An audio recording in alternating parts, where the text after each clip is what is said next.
Check check check. हाँ जी दोस्तों, क्या हाल है, क्या हाल है, क्या हाल है। I hope you are all doing really really well दोस्तों। हाँ जी, आ जाओ सर। परफेक्ट। ऑलराइट दोस्तों, अरे अब ये क्यों आंख मार रहे हैं। चलो गाइस, आज की क्लास शुरू करेंगे। प्लीज मेरी बात एकदम ध्यान से सुनिएगा दोस्तों। जैन 26 वाले हर बच्चे, ये वीडियो आपके लिए बेहद इंपॉर्टेंट है। क्या किया है सर हम लोगों ने। सर आपके पास चाहे कोई भी एडिशन हो, मेरा एडिशन 5 हो 6 हो, आप लोगों को ये वीडियो देखना जरूरी है। इस वीडियो में क्या है सर, इस वीडियो में बेसिकली सितंबर 2025 का जो पेपर था वो, उसके बाद आरटीपी जैन 26 आया वो, उसके बाद एमटीपी 1 और एमटीपी 2 जो आया, उन सबके जितने भी नए नए क्वेश्चन है सर, कुछ तो आईसीआई क्या है, साल में 3 बार अटेम्प्ट हो गया, इसलिए सेम क्वेश्चंस एमटीपी में दे रहे हैं। तो सेम क्वेश्चंस हटा के जितने भी नए क्वेश्चंस है उनका डिस्कशन किया है। सर ये सेम वीडियो मैंने सितंबर 25 के लिए भी डाला था, सेम वीडियो मैंने मई 25 के लिए और पुराने अटेम्प्ट्स के लिए भी डाला था। तो आप देख लो आपने बुक कब खरीदी है, उसके बाद के रिस्पेक्टिव वीडियोस आप मेरे यूट्यूब पे देख सकते हो। और साथ में ये पीडीएफ जो है कहाँ मिलेगा सर आप लोगों को, ये पीडीएफ जो है आप लोगों को टेलीग्राम पे मिल जाएगा। सर मुझे ऐसा लगता है कि आप लोगों को पीडीएफ अभी तक नहीं मिला है, तो आप अगर मुझे बस 1 सेकंड देंगे तो मैं हाथ के हाथ तत्काल प्रभाव से ये मैं आपके पास जो है भेज दूंगा। एक ही सेकंड, एक ही सेकंड। 3 2, कहाँ गया भाई टेलीग्राम। हाँ, 3 2। और ये तुम्हारा कौन सा बैच है भाई, group, main group, main group जो है। हे भगवान, कसम सब दिखा रहे हैं मेन ग्रुप छोड़ के। अब दिखाएगा।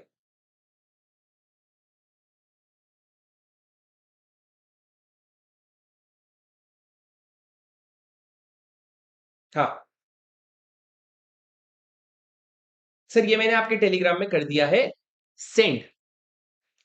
ठीक है, तो आप लोग जो है वहां से सर इसको एक्सेस कर सकते हो, और एक्सेस करने के बाद जो है आप इसको पढ़ करके फॉरवर्ड करना पड़ेगा तुमको। हाँ सर। अच्छा सेंड हो गया था, सॉरी। हाँ जी सर।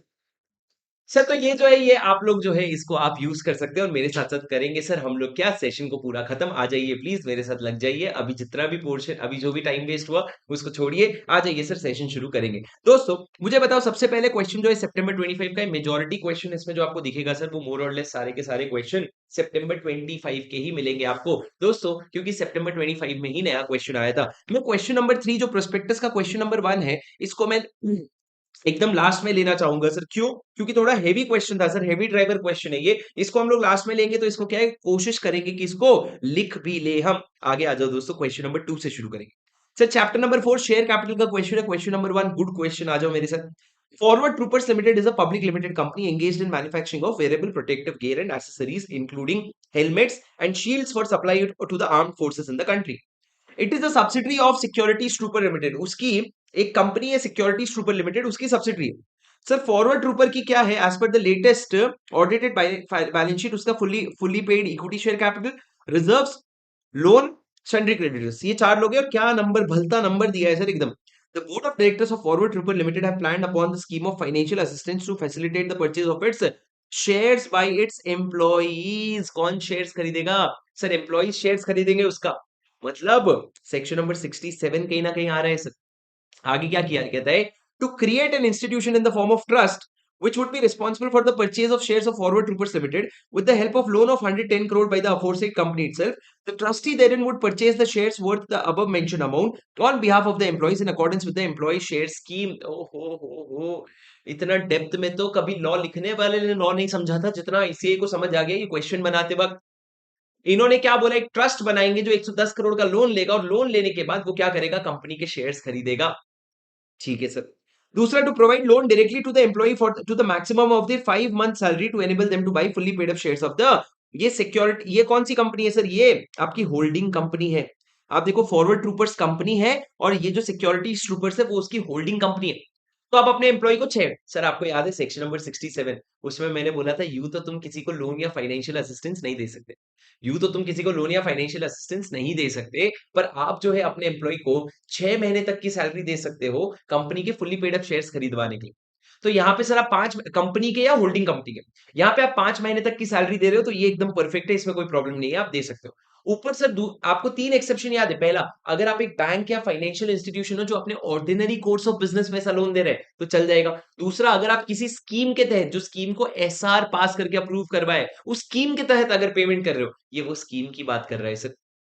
फिर क्या कहते हैं, mister Strong one of the directors has although approved the first scheme but have opposed to the second. First वाला अप्रूव कर दिया, सेकंड वाला मना कर रहे हैं, claiming that the employees can be granted loan for purchase of forward troopers but not the holding company.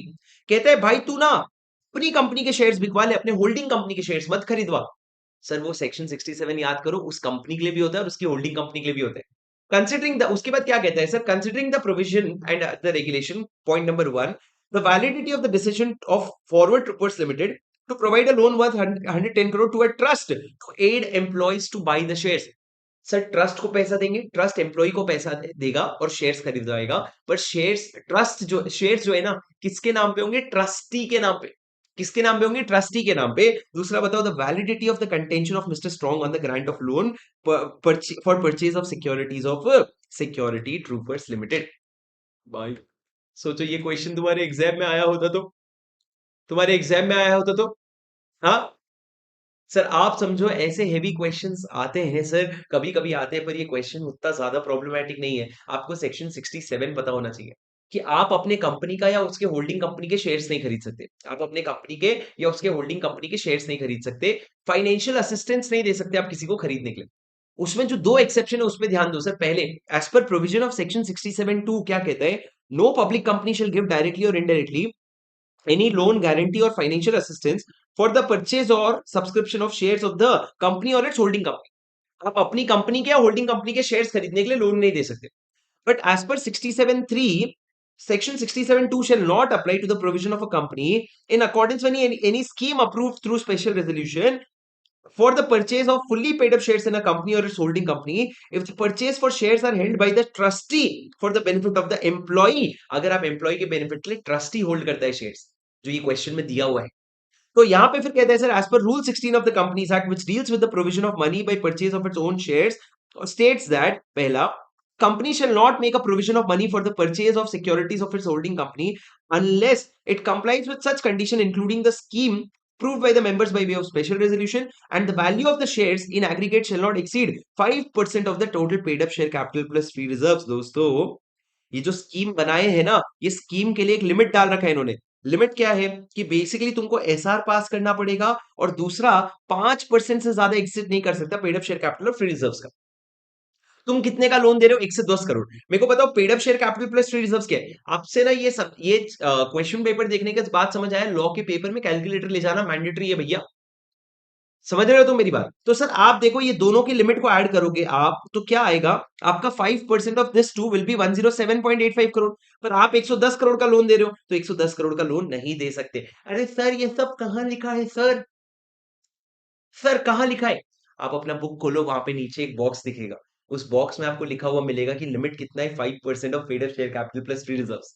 Sir तो ये चीजें क्या गहराई में जाते हैं, नहीं सर। चैट जीपीटी के जमाने में सितंबर 25 में घुस गए ये लोग। हम लोग क्यों कर रहे हैं सर, सेफ्टी पर्पस के लिए। आगे पढ़ो सर क्या लिखा है। आगे कहता है सर 67(2) का प्रोविजन नहीं लगेगा अगर आप लोन दे रहे हो अपने एम्प्लॉय को जो डायरेक्टर या की मैनेजर पर्सन नहीं होने चाहिए, उनकी सैलरी 6 मंथ्स की सैलरी से ज्यादा नहीं होना चाहिए। यहाँ पे आप जो है लोन डायरेक्टली दे रहे हो एम्प्लॉइज को for maximum 5 to enable fully paid up shares in holding company is not valid. Company और its holding company to be held by them by way of beneficial ownership. हाँ हाँ हाँ हाँ हाँ सुनो sir, in terms of the above provision the contention of mister strong. Sir ये जो strong का कंटेंशन है ना, ये इनवैलिड बोल रहे हैं। मतलब आप अपने नाम पे 6 महीने की सैलरी दे करके आप अपने एम्प्लॉइज को शेयर्स खरीदने बोल सकते हो, कोई प्रॉब्लम नहीं है। सर मैं बताऊं कि इतनी देर से मैं आपकी बात सुन रहा हूं सर, मेरे को कुछ समझ नहीं आया और मेरी फट अलग गई सर। मैं क्यों करने आया हूं मेरे को समझ नहीं आ रहा है। मेरी बात सुनो, पढ़ लिए इतनी देर तक, देर तक पढ़ लिए। सुनो दोस्त, इधर आओ। क्वेश्चन क्या कहते हैं सर, एक कंपनी है फॉरवर्ड ट्रूपर्स, ठीक है। It is a subsidiary of a company called, कौन सी कंपनी का नाम है, कंपनी का नाम है सिक्योरिटी ट्रूपर्स। एक कंपनी है सिक्योरिटी ट्रूपर्स, उसकी सब्सिडरी है। ये होल्डिंग कंपनी है, ये सब्सिडरी कंपनी है।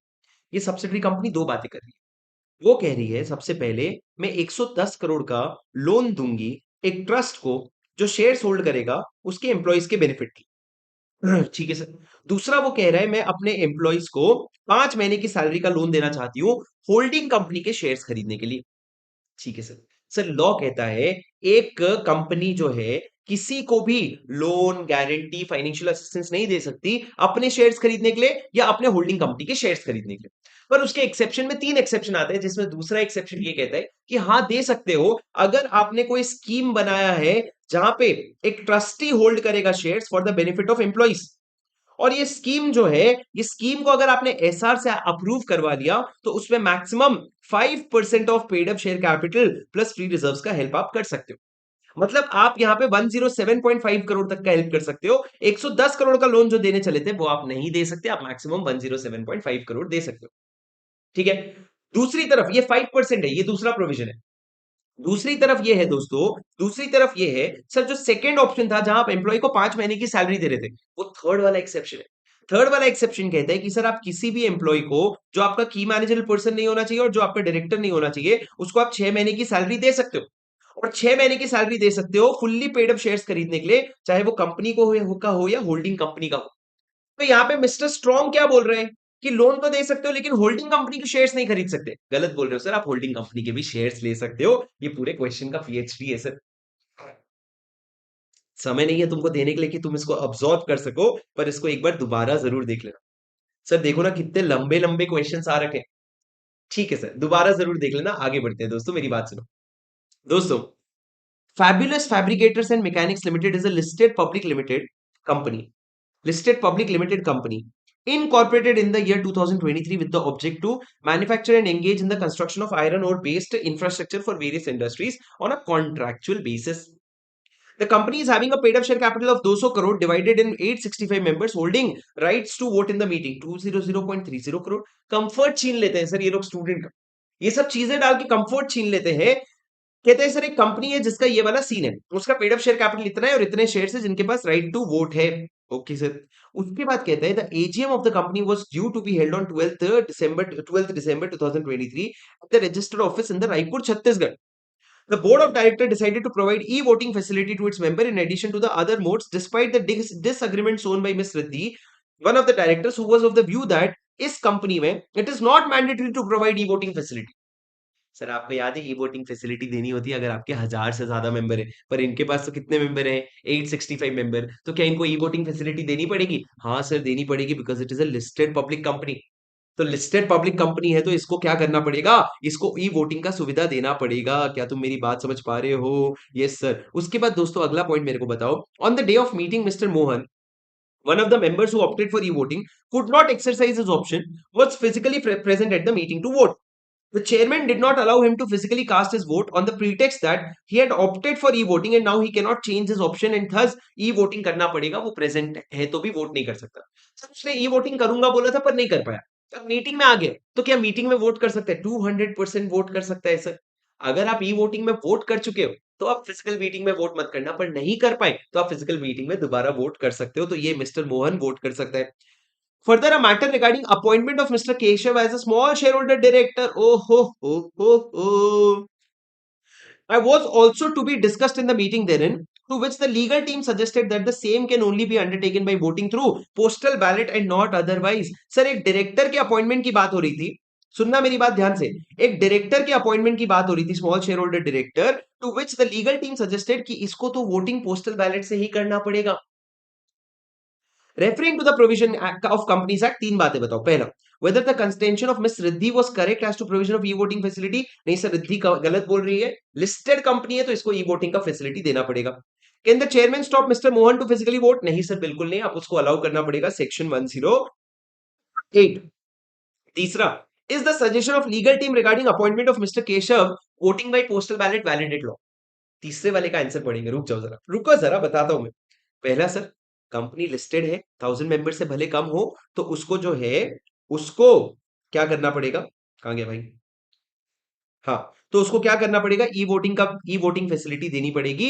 इंग्लिश लिखते हैं the conditions shall be stated are disjunctive and not cumulative. मतलब ऐसा नहीं है कि लिस्टेड भी और 1000 मेंबर से ज्यादा भी होना चाहिए, क्यूमुलेटिव कंडीशन नहीं है, डिसजंक्टिव है। मतलब या तो लिस्टेड होने चाहिए या 1000 मेंबर से ज्यादा। तुम्हारे बस का नहीं है, मेरे भी बस का नहीं है, छोड़ो ना। तो सर यहाँ पे ये वोटिंग देना पड़ेगा, मिस्टर मिसेस रिद्धि गलत है। मिसेस रिद्धि को सर एक्चुअली शादी कर लेना चाहिए। क्यों पता है? नहीं बोलूंगा, विवाद हो जाएगा, सुनो मेरी बात ध्यान से। ठीक है। दूसरा सर आप देखो, यहां पे कहते हैं not already cast the revoting shall be able to exercise the right. सुनना मेरी बात ध्यान से दोस्तों प्लीज। सर इसमें यहां पे क्या कहता है, क्या चेयरमैन उसको रोक सकता है? नहीं सर, चेयरमैन को वोटिंग अलाउ करना पड़ेगा। वो बैलेट से या पोलिंग पेपर से या अदर ई वोटिंग से वोट कर सकती है, और रिमोट ई वोटिंग का अगर नहीं कर पाई तो इसलिए sir the chairman can not deprive mister Mohan, आप मना नहीं कर सकते। उसी को खींच खींच के लिखा है सर। थर्ड वाले का आंसर देखो, as per section 110 company postal ballot कहां कहां पे कर सकते हैं? याद करो sir, such item as the government may decide shall be only done through postal ballot. और उसके अलावा कोई भी और आइटम हो अदर देन ऑर्डिनरी बिजनेस, उसको आप पोस्टल बैलेट से कर सकते हो। अब देखो सर इनका, pursuant to rule 22, election of a director under section 151 of the act shall be transacted only by means of a postal ballot. Dear ICIG, dear ICIG, हमको पता है कि आपने ये कॉन्सेप्ट अपने मॉड्यूल में दे रखा है, पर इसका मतलब ये नहीं कि आप अपने मॉड्यूल में अगर लिख दो कि सेक्शन 149 से 470 दिया हुआ है कंपनीज एक्ट में, इसका मतलब आपका 149 से 470 पूछने का अधिकार मिल जाता है आपको। मेरे को एक बात बताओ, जब 151 स्मॉल शेयर होल्डर डायरेक्टर बच्चे नहीं पढ़ते, आपको क्या लगता है बच्चे पहले सीए फाइनल का एग्जाम देते हैं, फिर इंटर में जाने के बाद फिर फाउंडेशन लिखते हैं क्या, कि तुमको फाइनल का पढ़ा हुआ तो याद होगा? अरे नहीं होगा सर, क्यों बच्चे की एग्जाम में बैंड बजा रहे हो? क्यों उसको sir, small share holder director का कॉन्सेप्ट सीए फाइनल का बच्चा देखता है, उसकी फट लेती है। क्यों? मत पूछो, मत पूछो ना, बोलो तुम्हारा पेपर 90 मार्क्स का ही होगा, जाओ। हम तुमको 90 मार्क्स का पेपर ही लिखने देंगे, भले डिनोमिनेशन 100 का लिखेंगे, पर लिखने के लिए 90 मार्क्स ही देंगे। ऐसे क्वेश्चन तो मत डालो सर। सर मेरे को पता है, आपने सेक्शन 110 में पोस्टल बैलेट में, तुमको तुम्हारे बुक में भी मिलेगा कि 151 में स्मॉल शेयर होल्डर डायरेक्टर के अपॉइंटमेंट के लिए पोस्टल बैलेट लगता है। तो मतलब मैं भगवान हो गया, मतलब बुक में लिख दिया, मतलब मेरे को ऐसा ओ हो सब याद हो गया मेरे को। डियर आईसीआईजी प्लीज, एग्जाम में वो नॉलेज चेक करो जो हम सीखते हैं और जो आप सिखाते हो, प्लीज। आ जाओ दोस्तों। सर क्या तुमको मेरी बात समझ में आ रही है? तुम बस इतना समझो, ये सिर्फ कहना इतना चाहता है कि सेक्शन 151 में अगर आपको डायरेक्टर अपॉइंट करना है तो पोस्टल बैलेट पास करना पड़ेगा। कौन बोला सर? ये सीजी बोला। तो भैया इसीलिए suggestion of the legal team that appointment of Keshav can be only undertaking through a postal ballot is valid. आपको पोस्टल बैलेट के थ्रू ही अपॉइंटमेंट करना पड़ेगा। समझ पा रहे हो तुम मेरी बात? कुछ भी थोड़ा बहुत समझ आ रहा है सर? कोई बात नहीं सर, पेपर देखना हमारा फर्ज है। ठीक है। आ जाओ दोस्तों। सर दूसरा क्वेश्चन बनाया इन्होंने, by question was drafted bye CA chat GPT. दोस्तों पढ़ो क्या लिखा है, पढ़ो क्या लिखा है। कहता है art support limited is a public limited company incorporated in 2018 having its registered office in Nashik, Maharashtra and engaged in the manufacture of sports shoe and related accessories. It has the following breakup of equity share capital and preference share capital.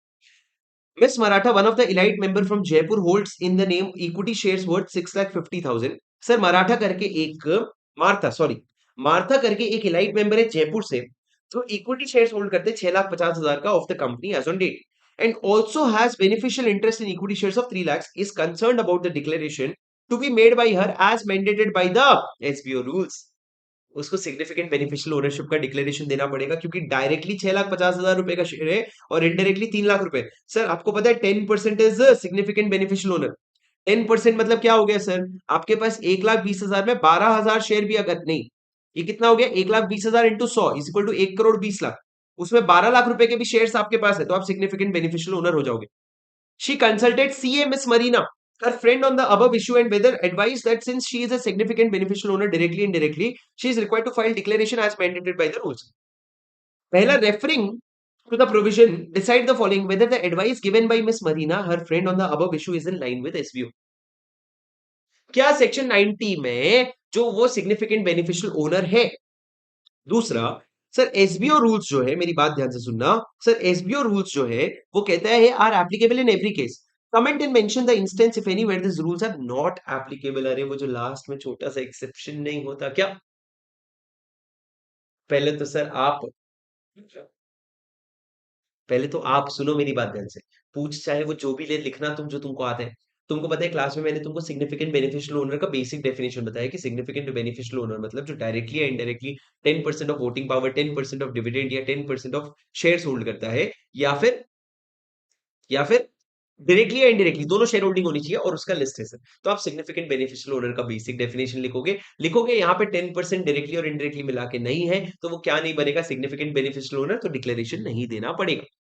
फिर दूसरा sir, exception में last में आप points देखोगे तो कुछ छोटे-छोटे points का एक्सेप्शन है, वो एक्सेप्शन एज़ इट इज़ जैसा नोट्स में लिखे हम वैसा लिख करके आ जाना। क्या लिखता है sir? As per section number 90। मैं ये बिल्कुल भी नहीं बोल रहा ये बाएँ हाथ का खेल है, it was a tough paper I had told you.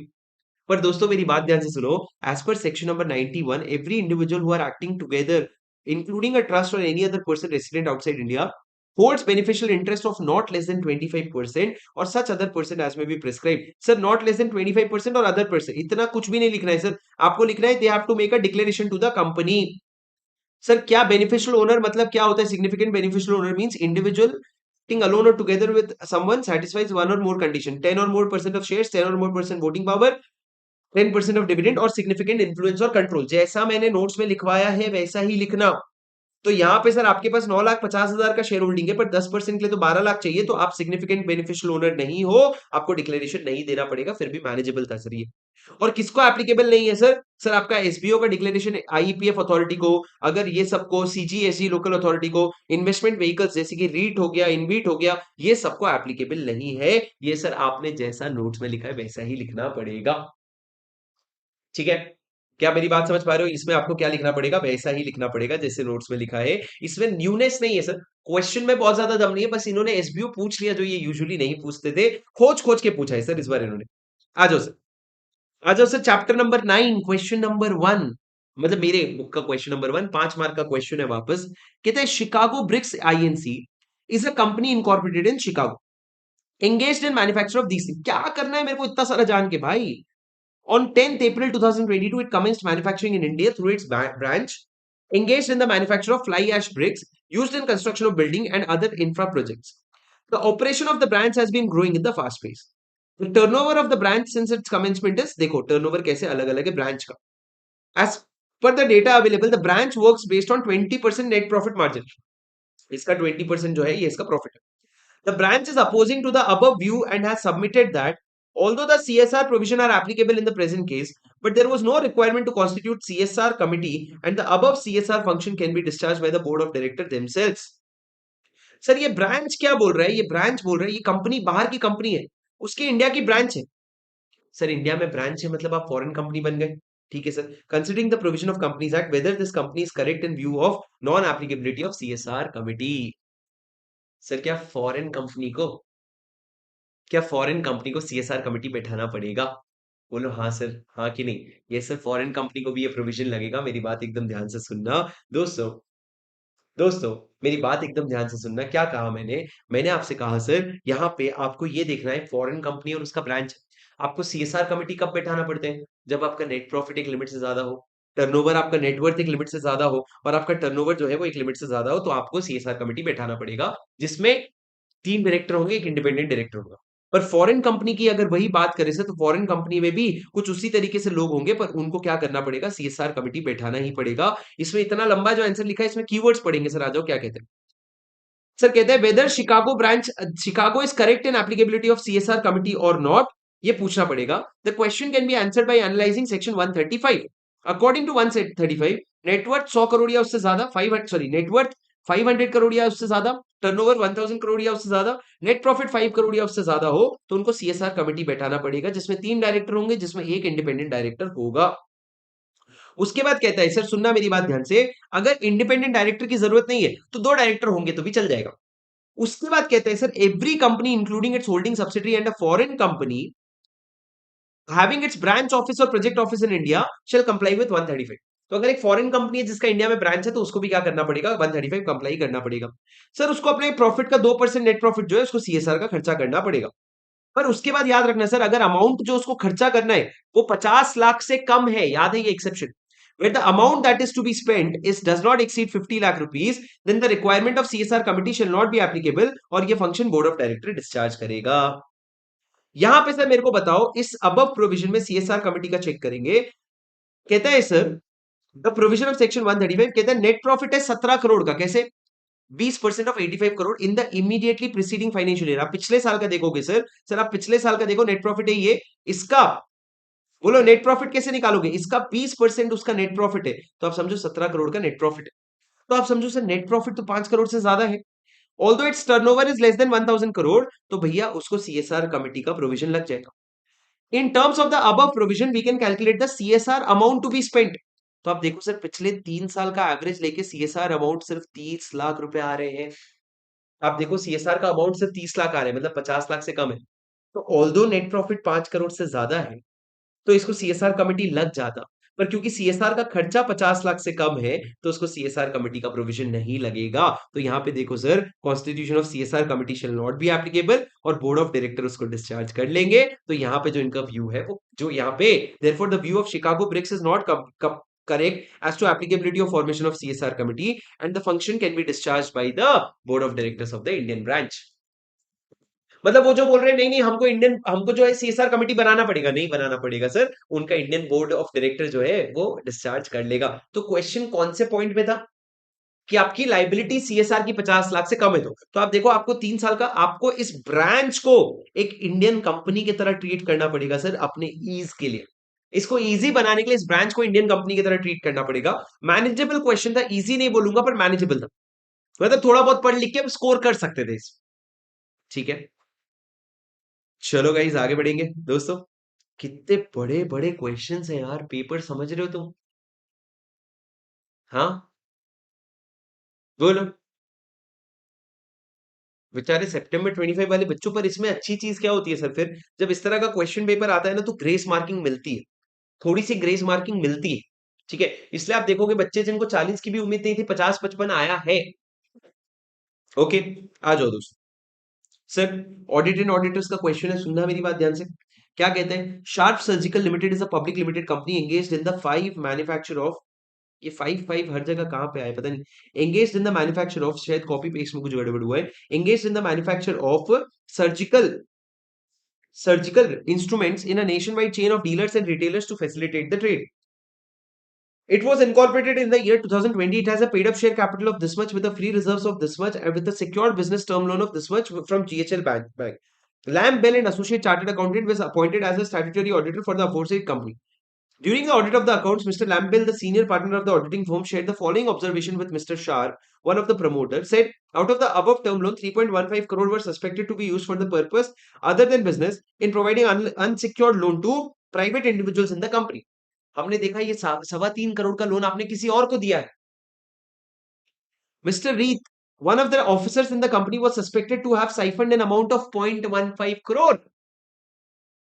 चोरी हुई है, मतलब कुछ तो फ्रॉड का केस है, कहीं ना कहीं मेरे को ये फ्रॉड का रिपोर्टिंग लग रहा है सर। अभी तक तो Mr. Lampel, having the reasons to believe that the above two are frauds, within 2 days of the detection informed the audit committee and asked for its reply so that the central government can be informed on the suspected fraud of 3.15 crore. ठीक है sir. Further, he emphasized that the mention of the case of suspected of 0.15 crore for the audit committee. Further, he emphasized the mention of the case. ठीक है, Mr. Sharp requested the auditors not to report any matters to the central government. Rather, they can mention both the above matters in the director's report to be prepared under 134. वो बोल रहे हैं हम directors report में mention कर देंगे, CG को मत बताओ। The above request of Mr. Sharp was based on the reasoning that it was, तुम ना अभी बहुत लेट हो गया मेरे को बोलने के लिए, पर ये क्वेश्चंस मेरे पढ़ने की जगह तुम पॉज करके पढ़ लोगे, और जितनी देर मैं पढ़ रहा हूँ उसको आगे बढ़ा दो। ठीक है, आगे पढ़ो sir. The above request of Mr. Sharp was based on the reasoning that it was only a case of suspected fraud and same is a matter of investigation on part of the company. दो अलग अलग fraud मिला है sir, एक 3.25 करोड़ का fraud मिला है, एक 0.15 करोड़ का फ्रॉड मिला है। मेरे को बताओ सर, जब फ्रॉड में 1 करोड़ का लिमिट होता है, वो सारे फ्रॉड का एग्रीगेट होता है कि इंडिविजुअल फ्रॉड का होता है? दोस्तों वो इंडिविजुअल फ्रॉड का होता है। तो अगर बड़ा फ्रॉड है, मतलब 1 करोड़ से ज्यादा का फ्रॉड है, तो सीजी को बताना पड़ेगा, कोई नहीं रोक सकता, भले सस्पेक्टेड ही क्यों ना हो। पर अगर छोटा फ्रॉड है तो आप सीजी को नहीं भी बताओगे तो चलेगा, आप डायरेक्टर्स को बता देना, डायरेक्टर्स अपने रिपोर्ट में उससे डील कर लेंगे, ये बता के कि क्या फ्रॉड था, कितने अमाउंट का फ्रॉड था और हमने क्या एक्शन लिया है। ठीक है, अब देखो सर क्या कहते हैं, whether Lambel and associate CA should restrict the reporting of the above fraud of 3.15 crore as requested by mister Sharp, whether what is the correct procedure to be followed by auditor. कुछ नहीं sir, auditor audit committee को report भेजेगा, audit committee और board को immediately भेजेगा, मतलब 2 दिन के अंदर वो सामने वाले रिप्लाई करेंगे 45 डेज के अंदर। उस रिप्लाई को लेकर के आप सीजी के पास चले जाओगे, अगर नहीं रिप्लाई किया तो भी सीजी के पास चले जाना, क्योंकि 1 करोड़ से बड़ा का फ्रॉड है। ठीक है। Matter shall be reported to CG. क्या प्रोसेस होगा सर? पहला, आप ऑडिट कमेटी और बोर्ड को बताओगे 2 दिन के अंदर, जो अपना रिप्लाई करेंगे 45 डेज के अंदर। रिप्लाई आ गया तो रिप्लाई में खुद का कमेंट जोड़ के बोर्ड को, सीजी को भेज देना 15 डेज के अंदर। नहीं आया तो जब 45 डेज खत्म होते हैं तब सीजी को रिपोर्ट भेज देना। उसके बाद आपको मिनिस्ट्री ऑफ कॉर्पोरेट अफेयर्स को रजिस्टर्ड पोस्ट एक्नॉलेजमेंट ड्यू के थ्रू भेजना पड़ेगा और स्पीड पोस्ट के थ्रू, ईमेल के थ्रू भी भेजना पड़ेगा इन ADT4। ये प्रोसेस अब चेंज हो गया है सर आज के डेट में, पर जैन 26 वालों के लिए सेम प्रोसेस है। ठीक है। उसके बाद दोस्तों अगर छोटा फ्रॉड होगा तो क्या करना पड़ेगा? आप जो है अपने बोर्ड रिपोर्ट में डिस्क्लोज कर दो, सीजी को बताने की जरूरत नहीं है। ये रिलेटिवली मैनेजेबल था सर। बट मजे की बात क्या है, सेक्शन 143(12) पे क्वेश्चन आया है जो अभी तक नहीं आया था। ठीक है, ओके, बोलो ओके। थोड़ा सा और बचा है सर, आ जाओ। सर MTP2 जो अभी जैन 26 का, परसों MTP कल आया जो हमारे हाथ में, उसमें क्या क्वेश्चन है देखना जरा मेरे साथ साथ। कहते हैं sir, mister Ram is the auditor of this company which is a government company. He is resigned while on 31st December while the financial year ends on this. Explain the provision regarding filling of such a vacancy. Would your answer be different if it is other than government company? ये तो revision का question है sir. Sir अगर casual vacancy हो गया तो क्या करेंगे? कैजुअल वैकेंसी हो गया तो बोर्ड ऑफ डायरेक्टर जो है वो 30 दिन के अंदर अपॉइंट करेगा, पर ये गवर्नमेंट कंपनी है पहले, तो गवर्नमेंट कंपनी में CNDG 30 दिन में अपॉइंट करेगा, नहीं कर पाए तो बोर्ड 30 दिन के अंदर अपॉइंट करेगा। और उसके बाद सर कैजुअल वैकेंसी अगर अदर दिन गवर्नमेंट कंपनी में है तो सर उसको शेयर होल्डर, उसको बोर्ड फिल करेगा 30 दिन के अंदर, और उसके बाद ये ऑफिस जो है नेक्स्ट AGM तक होल्ड करके रखेगा। और सर अगर रेजिग्नेशन का केस है क्योंकि, तो आपको जनरल मीटिंग में 3 महीने के अंदर अप्रूवल भी लेना पड़ेगा। सर ये मेरे को लॉ जैसा लगा सर, थोड़ा सा ऐसे ही 10-12 क्वेश्चन कराते तो कॉन्फिडेंस आ जाता सर। ये क्या चाटा मारे हो आप थोड़ी देर पहले हमको? हाँ, व्हाट वाज दिस? ये सब हम क्या पढ़ रहे हैं? आ जाओ सर, दोस्तों आ जाओ। उसके बाद आ जाओ सर, ये लास्ट आप लोगों का फेमा का क्वेश्चन है। एक है फेमा के बाद, और LLP का भी एक क्वेश्चन है। आ जाओ दोस्तों, फेमा का क्वेश्चन, 2 क्वेश्चन है। आ जाओ। कहते हैं sir, heavy loaders is a public limited company. मैं पागल हो गया हूँ कि ये पागल हो गए हैं कि हर जगह जो ये बोलते हैं कि पब्लिक लिमिटेड कंपनी है, engaged in the manufacture of loader vehicles, में क्या करूं? ठीक है। It is planning to expand its business outside India and hence has come in the contact with Mr. Fred, an American citizen working as an agent of the company planning to secure business in USA. Mr. Fred has informed the directors of Heavy Loaders Limited that another Indian company engaged in the commercial construction business has a requirement of 25 loader vehicles for its wholly owned American subsidiary company. है sir, एक heavy loaders limited करके company है, वो कहता है, सुनना, उसमें mister Fred उसको इन्फॉर्म किया है डायरेक्टर्स को, जो ये इनका जो एजेंट है, उन्होंने इन्फॉर्म किया है that an Indian company engaged in this business, उनको 25 लोडर व्हीकल्स चाहिए for its होनली owned American subsidiary company. Heavy Loaders Limited supplied the required loader vehicles with an invoice value of USD 350,000 in exchange of allotment of equity share capital of the same worth in an American company. Mr. Fred has asked for an export commission of 15% of the invoice value supplied. Heavy Loaders Limited, to which Heavy Loaders Limited refused to pay on the ground that maximum commission can be 10%. Sir याद है आपको, export में आप commission देते हो, पर schedule 1 में एक प्रोहिबिशन था कि आप एक्सपोर्ट पे कमीशन नहीं दे सकते। Export is towards joint venture और अ होनली ओन सब्सिडरी, उसमें आप कमीशन नहीं दे सकते। एक्सपोर्ट कमीशन में लेकिन एक एक्सेप्शन था कि आप 10% ऑफ इनवॉइस वैल्यू दे सकते हो टी और टोबैको के केस में।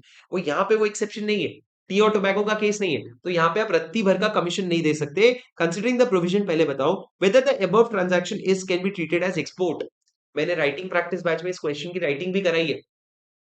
सर क्या इसको एक्सपोर्ट माना जाएगा? यहाँ पे आपको एक्सपोर्ट का डेफिनेशन मिलेगा, लिखना पड़ेगा। Export means taking out of India any goods और services from India to outside India. In this case क्योंकि इंडिया से बाहर जा रहा है तो एक्सपोर्ट तो माना जाएगा।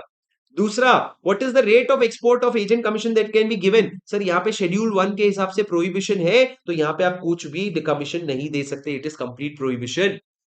क्वेश्चन इजी है, देखो ना, आंसर 10 लाइन का है, क्वेश्चन 12 लाइन का है। ये ICI है सर। आपको इसलिए मैं बार बार बोलता हूँ, अपनी रीडिंग स्पीड आपको बढ़ानी पड़ेगी, कॉम्प्रिहेंशन स्पीड बढ़ानी पड़ेगी। अब क्या बढ़ाओ सर, एग्जाम 1 महीने पे है, अब क्या मैं आयुर्वेदिक दवाई खाऊं? मैं कुछ नहीं कर सकते सर, एग्जाम इतना टफ इस बार नहीं आएगा, बस ये दुआ कर सकते हैं। पर आएगा तो भी तुम ये देख के तुमको समझ आना चाहिए कि संभाल लेंगे सर बीच बीच से घुस के। Enumerate the circumstances and the forms of business as mentioned in the Foreign Exchange in the Foreign Exchange Management Act in the Foreign Exchange Management Act in which a person resident outside India is absolutely prohibited from making an investment in India. बोलो sir. Sir कौन से case में circumstance बताओ जहां पे वो India में invest नहीं कर सकता. सर आपको सिर्फ वो नाम लिखने हैं. चिट फंड का बिजनेस हो गया, Nidhi company, plantation business, real estate business, TDR वगैरह, ये सब आपको लिखना है. ये आप लोगों ने क्लास में सीखा है सर. इसको 5 पॉइंट्स लिख सकते हो, 4 मार्क्स. ये इजी था, डायरेक्ट क्वेश्चन था. ये डायरेक्ट क्वेश्चन था. ठीक है. ठीक है. ओके. Okay guys. सर आ जाओ लास्ट क्वेश्चन एलएलपी में. Hari HPP, Harish, Priyam, and Priyesh are three advertising professionals and specialized in the field of creating short advertisement films for various FMCG. For various FMCG, they are engaged in their business separately as sole proprietor, but they have now decided to join hands and form a limited liability partnership. On 10th April 2024, they e-form run LLP is filed, and thereby they reserve their name as an LLP as HPP and Associate Limited, which has been approved by registrar along with the e-form. The e-form Philip has also been filled containing details of the partners in their consent. हाँ तो गप मार ले मेरे से. मेरे जिंदगी में मैं लोनली फील करता हूँ ना, इसलिए तो पेपर मुझसे गप मार रहा है. हाँ. Meanwhile, even after incorporation as HPP Limited, on the LLP could not finalize the LLP agreement as Harish and Priyam have agreed to contribute 1.15 crore to the LLP, whereas Priyesh has desired and insisted to monetize his future services for 1 year to the LLP as his capital contribution. बोले मैं पैसा नहीं दूंगा, 1 साल काम कर दूंगा free में. Which has been opposed by the other two partners as beyond law. कहते हैं law के beyond है ये.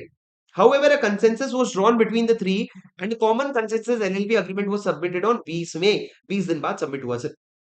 एलएलपी कब बन गया था? 10 अप्रैल को. और उसके बाद 20 मई को. The LLP has further plan to induct this company cooperative society as one of its member. आप कोऑपरेटिव सोसाइटी को मेंबर बनाना चाह रहे हो? पागल हो क्या सर? Whether the registrar would accept LLP agreement so submitted after 20 days of incorporation. दोस्तों प्लीज मेरी बात ध्यान से सुनना. सर एलएलपी के लिए क्या कहता है? एलएलपी अग्रीमेंट जो है form 3 with in 30 days of incorporation. ठीक है, तो आपको 30 डेज के अंदर करना पड़ेगा. Registrar will accept the LLP agreement which has been submitted after 20 days in compliance with law. मतलब as per rule, every LLP shall file information with regard to LLP agreement in Form 3 with the registrar within 30 days. Proviso to the above rule also specify that changes made therein shall be filed with the registrar within 30 days. मतलब आप 30 दिन के अंदर भरोगे sir. यहाँ पे आपका LLP कब incorporate हुआ है? सर ये 30 अप्रैल को इनकॉर्पोरेट हुआ है, तो आपने 20 दिन के बाद भरा, लेकिन 30 दिन के पहले भर दिया, तो 30 दिन में आप इनकॉर्पोरेट, आप इसको एक्सेप्ट कर लोगे, कोई प्रॉब्लम नहीं है. उसके बाद कहता है सर दूसरा पॉइंट क्या है? क्या कंट्रीब्यूशन आप ले सकते हो? सर यहाँ पे कहते हैं contribution tangible, movable, immovable, intangible कुछ भी होता है. इसीलिए जो प्रियेश बोल रहा है कि मैं 1 साल का सर्विस दूंगा, इट इज टेनेबल. इसलिए बाकी पार्टनर्स गलत बोल रहे हैं. ये 1 साल की सर्विस के फॉर्म में कैपिटल कॉन्ट्रीब्यूशन दे सकता है. और तीसरा सर सेक्शन 5, एनी इंडिविजुअल और बॉडी कॉर्पोरेट में भी पार्टनर. बॉडी कॉर्पोरेट के डेफिनेशन में कोऑपरेटिव सोसाइटी नहीं आता, इसलिए ये कोऑपरेटिव सोसाइटी पार्टनर नहीं बन सकती. तो आप देखो सर 5 मार्क के क्वेश्चन में तीनों पॉइंट का आंसर कितना सिंपल था. पहला वाला सर जहां आपको कुछ नहीं आता वहां 30 दिन तो आते ही, कि 30 दिन में भरना था, तुमने 20 दिन में भर दिया, वेरी वैलिड, नो प्रॉब्लम. दूसरा सर आपका ऑपोजिशन की ये कह रहा है कि कंट्रीब्यूशन इन काइंड दे सकता हूं क्या? आप दे सकते हो सर, कोई प्रॉब्लम नहीं है. टेंजिबल, इंटेंजिबल, मूवेबल, इमूवेबल कुछ भी दे सकते हो. Again difficult sir. पर तीसरा क्या कहता है कि आप कोऑपरेटिव सोसाइटी को इंड्यूस कर सकते हो? नहीं कर सकते सर, बॉडी कॉर्पोरेट के डेफिनेशन में नहीं आता है. बाप रे, क्या पेपर था सर ये सितंबर 25 का. आ जाओ सर. नहीं मैं बोल रहा हूँ ना, अच्छा पेपर नहीं था. तुम ये मत सोचो वाह यार, नहीं था. आ जाओ सर. अब तुम लोग क्या करोगे? तुम लोग एक बार क्वेश्चन नंबर 1 रीड करोगे.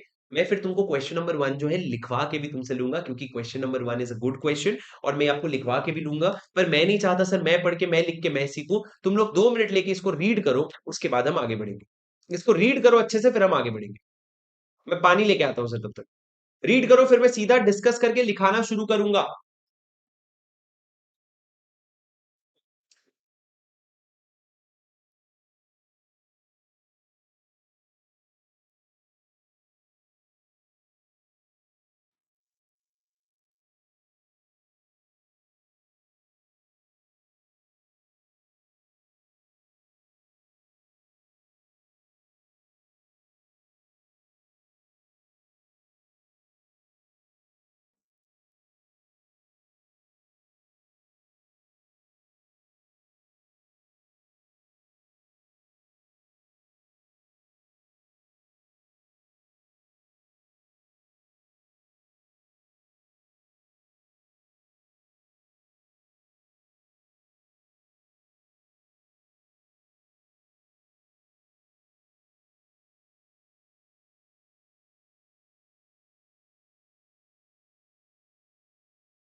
हो जाए तो डन का मैसेज देना दोस्तों।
गाइस, चलो सर। सर मैं क्या करवाने वाला हूं अभी आपको, अभी मैं जो है इस पूरे क्वेश्चन का, जो बेसिकली हमारे क्वेश्चन बैंक का क्वेश्चन 26 बनेगा, इसका मैं आपको आंसर राइटिंग करवाऊंगा सर। क्योंकि क्वेश्चन बड़ा तिरछा है सर। आप एक बार क्वेश्चन मेरे तरफ से समझ लो। एक कंपनी है यहाँ पे। बेसिकली मैं आपको बता दूं, ये क्वेश्चन जो है सेक्शन नंबर 25 पे है मेजरली। ठीक है।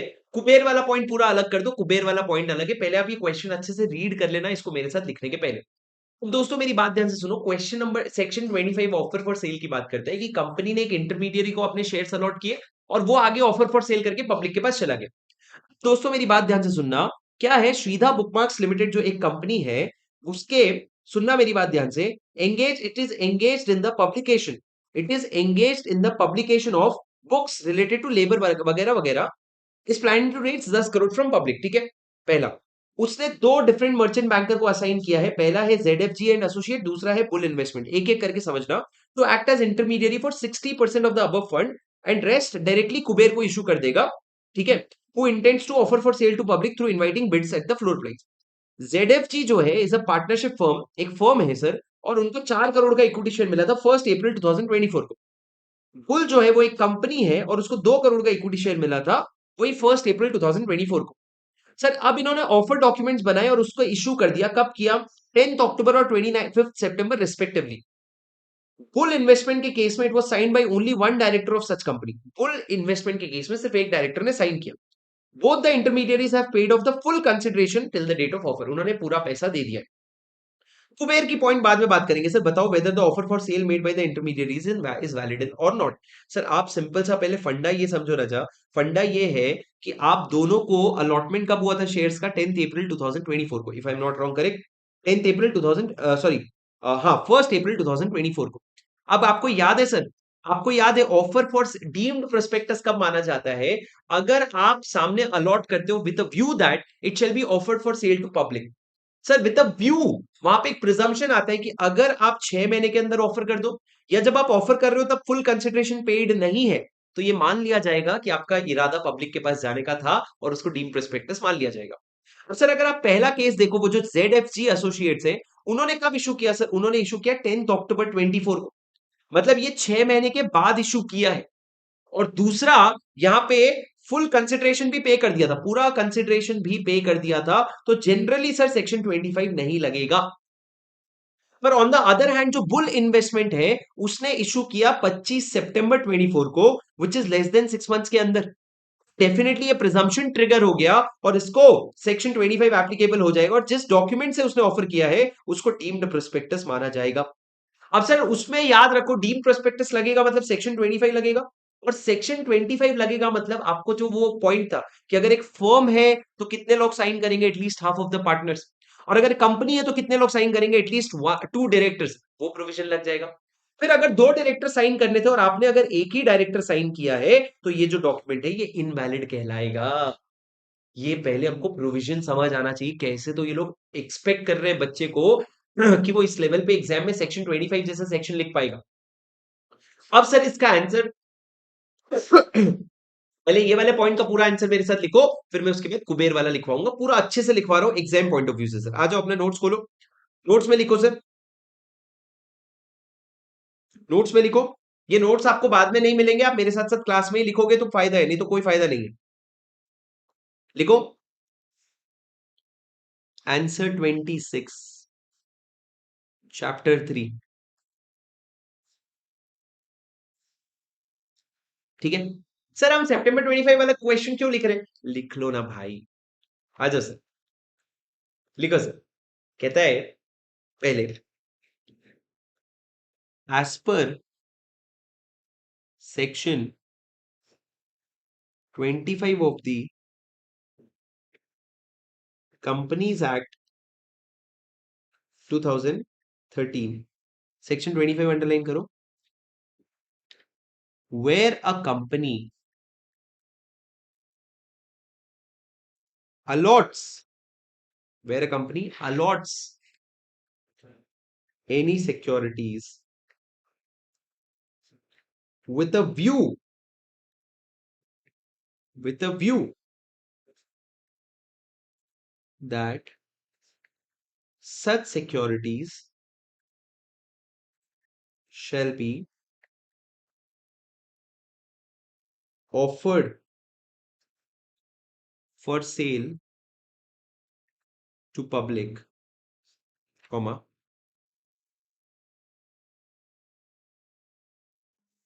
the document through which such offer to public is made shall be deemed to be prospectus. It will be deemed to be prospectus. उस डॉक्यूमेंट को prospectus मान लिया जाएगा।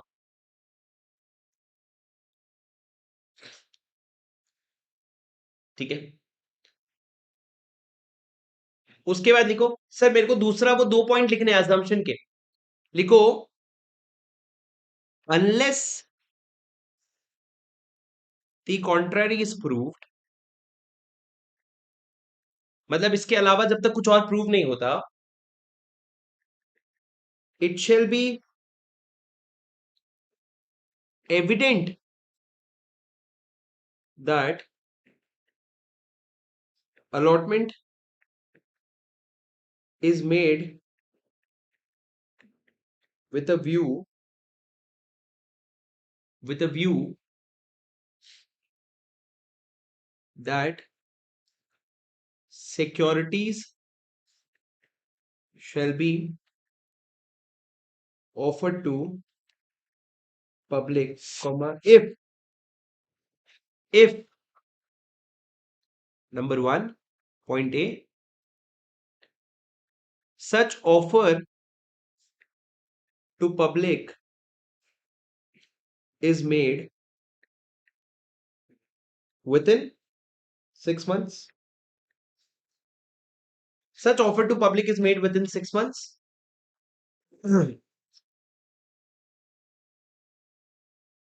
or or point number B, at the date of such offer, comma, whole consideration, क्या कहा मैंने, whole consideration, full consideration has not been received by the company, company के पास पूरा पूरा पैसा नहीं आया है। Whole consideration has not been received by the company. ठीक है, अब इसके बाद तीसरा पॉइंट सर हम लोग सिग्नेचर के बारे में लिखेंगे।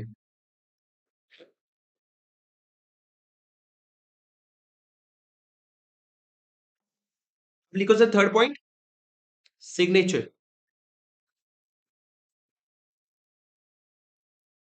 वेयर द वेयर रुको,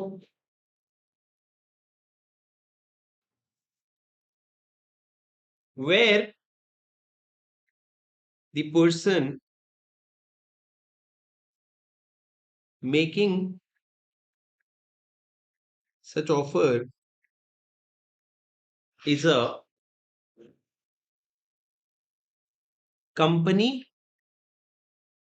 अंडरलाइन करो कंपनी, और अ फर्म।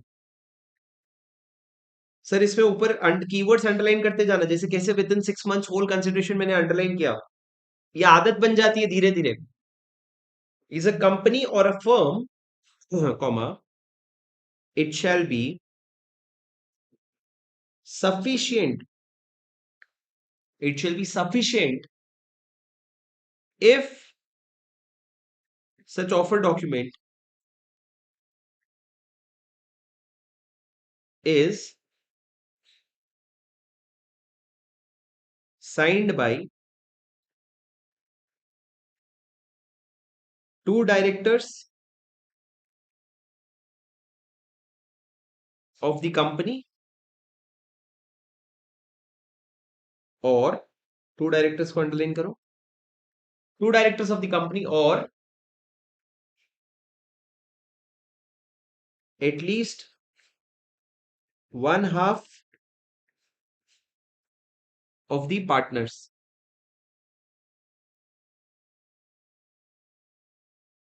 in firm। या तो वन हाफ पार्टनर्स होने चाहिए, या तो वन हाफ पार्टनर होने चाहिए, दो डायरेक्टर या वन हाफ पार्टनर साइन करना चाहिए। ठीक है, क्या तुम मेरी बात समझ पा रहे हो? अब हम लोग क्या करेंगे सर, एक एक केस एग्जामिन करेंगे। ठीक है, आप पहले हेडिंग लिखो, ZFG एंड एसोसिएट। ये क्या है सर? ये बेसिकली इसको हमने क्या किया था, इसको शेयर्स अलॉट किए थे। ठीक है, देखो यहां पे on 1 April 2024 shares of Shridhar limited were to allotted to ZFG। ठीक है, ZFG सेकेंड पॉइंट लिखो, issued offer document on 10th October 2024, that is beyond 6 months after allotment। Allotment के 6 महीने के बाद आपने अगर इशू किया है, 6 महीने के बाद अगर आपने इशू किया है, तो बात कुछ और ही है। ठीक है, more over full consideration was paid to company on the date of allotment। Full consideration जो है वो पेड है, तो 6 मंथ अंडरलाइन करो, फुल कंसिडरेशन अंडरलाइन करो।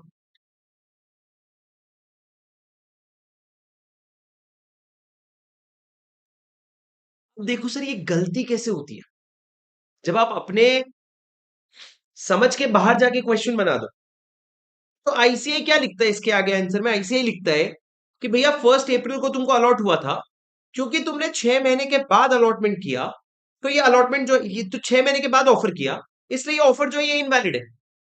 आईसीआई की बात पढ़ के दिखाता हूं मैं, कहता है offer for sale made bye ZFG associate is not in compliance with requirement of section 25 since it issued the offer document on 10th October, that is beyond the period of 6 months after allotment, there is invalid। अरे क्या बात कर रहे हैं, किसने बोला कि 6 महीने के अंदर ऑफर करना है? किसने बोला? ऐसा तो कोई कंडीशन ही नहीं है सर। पर ठीक है, यहाँ पे ये क्या बोल रहा है, यहाँ पे क्वेश्चन पूछा था whether the offer for sale made by the intermediary and this is valid at law. ये लोग क्या बोल रहे हैं, क्योंकि तूने 6 महीने में ऑफर डॉक्यूमेंट नहीं निकाला। सर ऐसा लॉ में ये थोड़ी लिखा है कि 6 महीने में ही निकालना है। पर ठीक है सर, ठीक है। हम यहाँ पे क्या लिखेंगे, हम यहाँ पे लिखेंगे कि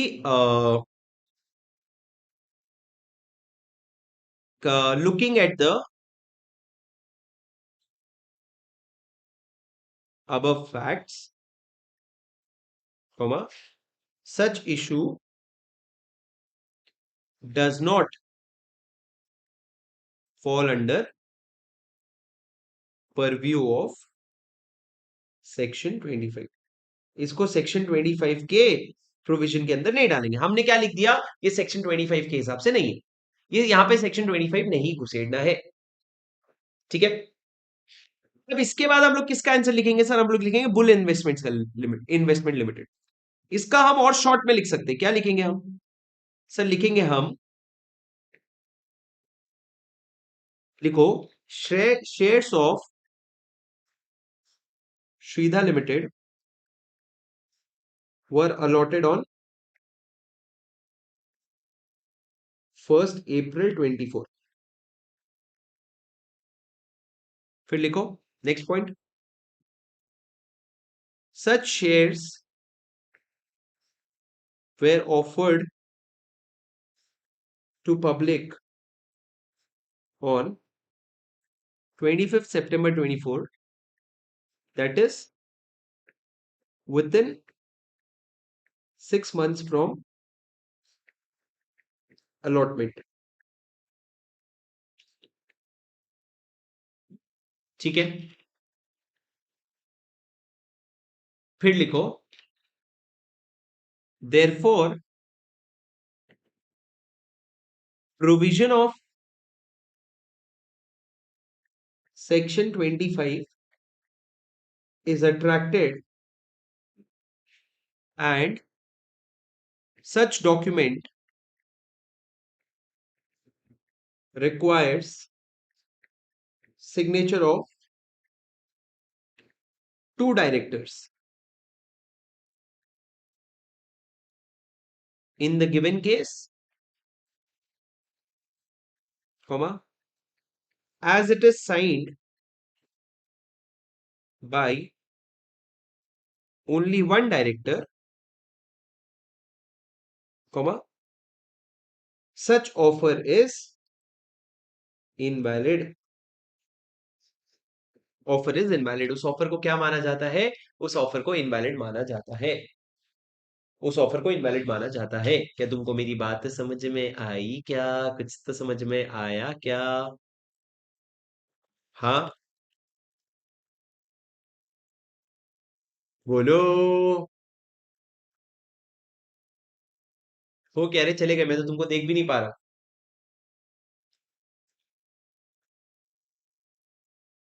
हाँ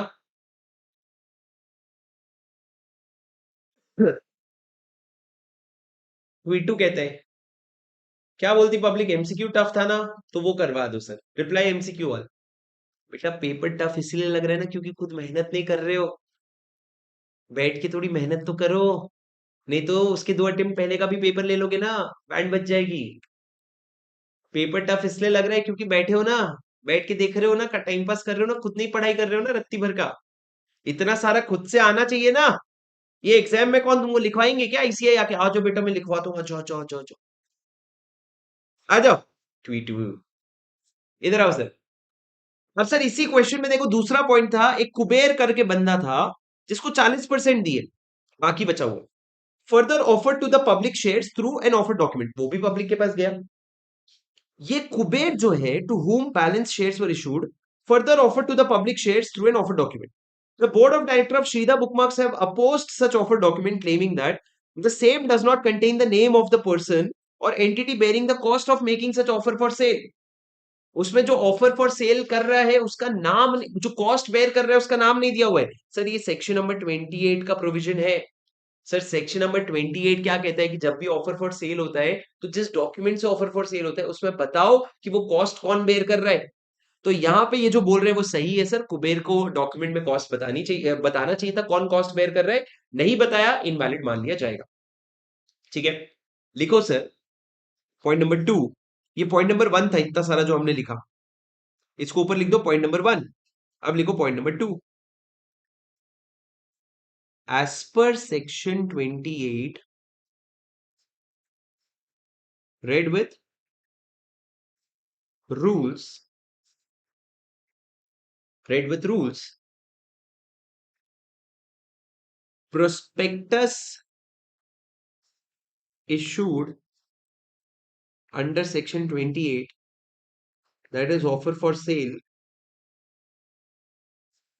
shall disclose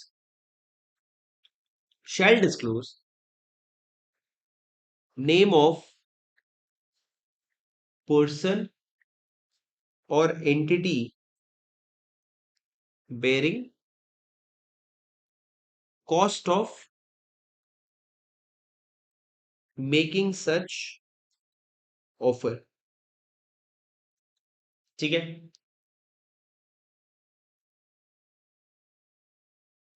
since document issued by Mr. Kuber does not include the same, such document is defective, defective माना जाएगा। Therefore, contention of board is valid, contention of board is valid। लिखो सर, इसको खत्म करो, लिखो सर।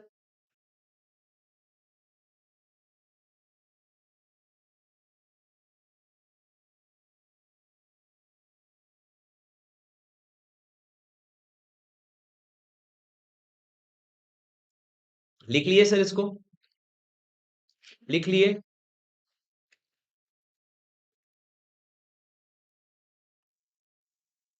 Written guys, done.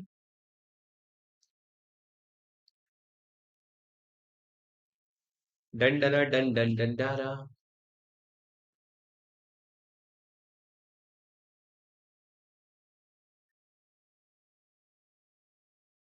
ठीक है, क्या तुम मेरी बात समझ पा रहे हो? देखो सर, डर सबको लगता है, पर ये चीजें क्या है, एक एक बार इस तरीके से समय देके लिख लो ना, तो देखो आपको समझ आया होगा।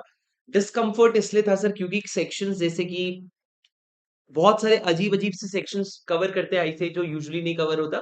पर उम्मीद करता हूँ सर आपको ये लिख करके थोड़ा सा कंफर्ट आया होगा। ठीक है दोस्तों, अरे बोलो यस और नो। चलो गाइस, आज के लिए बस इतना ही। सर मेरे तरफ से आप लोगों के लिए मैं बता दूं, आप लोगों के लिए बहुत सारी चीजें मेरी तरफ से हो चुकी है, इंक्लूडिंग आरटीपी एमटीपी जो होना चाहिए था, उसमें मैंने लिखवा भी दिया सर आप लोगों को सारी चीजें। तो आज के लिए बस यहीं तक रखेंगे। इसके अलावा दोस्तों 16 को मैं आप लोगों के साथ एक लाइव मैराथन लूंगा, जिसमें मैं आप लोगों को और भी बहुत सारे सेक्शंस करवाऊंगा, रिवीजन करवाऊंगा।